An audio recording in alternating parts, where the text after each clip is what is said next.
By the late 1700s, the British East India Company was funding a sprawling military conquest across the subcontinent. Maintaining these armies required an enormous and constant flow of capital. To secure this funding, the British targeted the primary source of wealth available to them, India's agricultural land. Governing a territory of this scale presented a massive administrative challenge. Local customs and land use patterns were too diverse to be managed through a single centralized tax code. To maximize revenue and minimize local resistance, the British deployed 3 distinct administrative models tailored to different regions. This historical flowchart documents the official plan, dividing territories into 3 administrative columns: permanent settlement, Ryotwari, and Mahalwari. The land was mathematically divided: 19% to the first system, 51% to the second, and 30% to the third. Each system defined land ownership differently, dictating exactly how the revenue would be collected and who would be legally responsible for the payment. In 1793, Lord Cornwallis introduced the permanent settlement, covering 19% of British territory. The British recognized local landlords, the zamindars, as the official landowners. This legal title made the zamindars responsible for collecting agricultural revenue and delivering a fixed sum to the government. This arrangement allowed the British to collect a guaranteed annual revenue without managing the farmers directly, using the zamindars as an administrative buffer.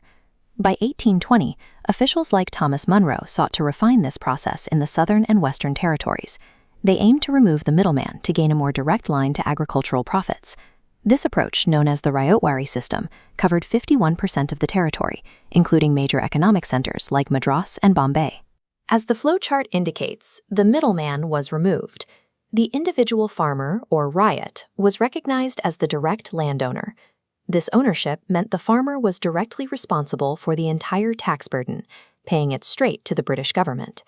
While the Ryotwari system assigned ownership to the farmer, it removed any protection between the producer and the state's demand for revenue.